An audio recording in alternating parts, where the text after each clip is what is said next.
जयंत चौधरी का भारत रत्न पर बड़ा बयान। जमीनी सरकार ही धरती पुत्र को दे सकती है भारत रत्न। गांव गांव में मनाई गई है दिवाली, बोले जयंत चौधरी। किसानों ने गुड़ और मिठाइयां बांटकर मनाई खुशियां। चलिए दोस्तों, इन सारी खबरों को बड़े विस्तार से जानते हैं और आप लोगों से विनम्र निवेदन है, चैनल को सब्सक्राइब करें, बेल आइकन जरूर दबाएं, क्योंकि मेरे आने वाली वीडियो का लिंक सबसे पहले आपको मिलेगा। चलिए आगे बढ़ते हैं। आरएलडी के अध्यक्ष जयंत चौधरी ने कहा है कि धरती पुत्र चौधरी चरण सिंह को भारत रत्न देने भर से किसानों की समस्या व चुनौतियों का समाधान नहीं निकल सकता, लेकिन इससे आने वाले सालों में झोपड़ियों में पैदा होने वाले व्यक्ति को भी चौधरी चरण सिंह बनने और भारत रत्न पा सकने और समस्याओं के समाधान का हौसला जरूर मिलेगा। चौधरी चरण सिंह को भारत रत्न देने के फैसले पर राज्यसभा में अपनी बात रखते हुए उन्होंने इसे देश के किसानों व वंचित समाज को सशक्त करने वाला निर्णय करार दिया है और कहा है कि मौजूदा सरकार की कार्यशैली में भी चरण सिंह के विचारों की झलक है और एक जमीनी सरकार है जो धरती पुत्र को भारत रत्न दे सकती है। जयंत चौधरी चरण सिंह के पोते हैं। सत्ता पक्ष की ओर से खड़े होकर अपनी बात रखते हुए जयंत चौधरी ने कहा है कि चौधरी साहब को भारत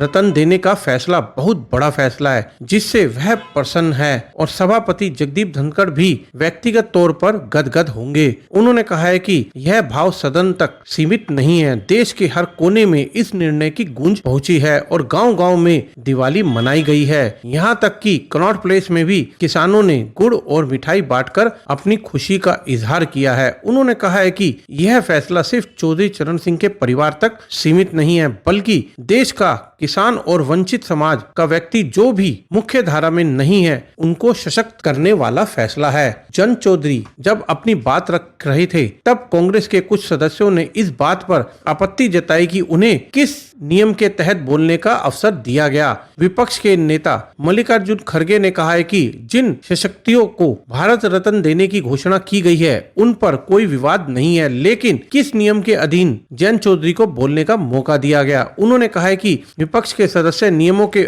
अधीन भी मुद्दा उठाना चाहते हैं तो उन्हें चुप करा दिया जाता है। उन्होंने आसन के व्यवहार पर सवाल उठाए, जिस पर राष्ट्रपति धनखड़ ने गहरी आपत्ति जताते हुए कहा कि इससे उन्हें बहुत ठेस पहुंची है। सभापति ने सदन को बताया कि जयंत चौधरी ने सुबह उन्हें एक पत्र लिखा था और वह चौधरी चरण सिंह को भारत रत्न दिए जाने की घोषणा पर सदन में कुछ बोलना चाहते हैं। उन्होंने कहा कि जयंत चौधरी चरण सिंह के पोते हैं, इसीलिए उन्होंने उन्हें बोलने का मौका दे दिया। इस मुद्दे पर सदन में कुछ देर अव्यवस्था का माहौल भी रहा। केंद्रीय मंत्री परषोत्तम रुपाला ने आरोप लगाया है कि कांग्रेस एक किसान पुत्र को भारत रत्न देने के फैसले का भी विरोध कर रही है। उन्होंने कहा है कि इस देश के किसान की आवाज को रोकने वाला कोई पैदा ही नहीं हुआ है और ना ही होगा। रुपाला ने कहा है कि कांग्रेस के सदस्य यह बर्दाश्त नहीं कर पा रहे हैं कि मोदी सरकार ने एक किसान को भारत रत्न कैसे दे दिया।